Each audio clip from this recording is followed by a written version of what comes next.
Hey my girlies, let's get ready together and rent.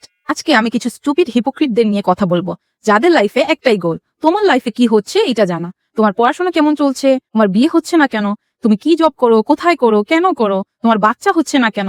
এমন না যে ওরা নিজেরা লাইফে অনেক বড় কিছু করে ফেলছে যে এখন ফ্লেক্স করছে।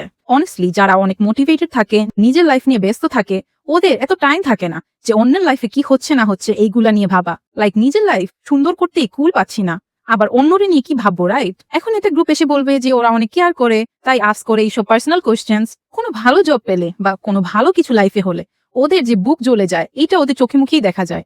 তখন তো একটা টু শব্দ বের হয় না মুখ দিয়ে এইসব ফালতু লোকদের। না ওদের খাই, না ওদের কিছু দিব আমার স্যালারি থেকে। শুধু পারলে জোরে একটা থাপ্পড় গালের মধ্যে বসায় দিলে জানে একটু শান্তি লাগবে। ওই যে বলে না, অলস মস্তিষ্ক শয়তানের আড্ডা, এই বদমাইশ গুলা এর অনেক বড় বড় এক একটা এক্সাম্পল। এইসব লাইফলেস গুলারে যতটা পারো নিজের লাইফ থেকে দূরে রাখো, এন্ড তোমাদের বাউন্ডারি কতটুকু ডাইরেক্ট বুঝিয়ে দাও, তাইলে এফে একটু শান্তিতে থাকতে পারবা।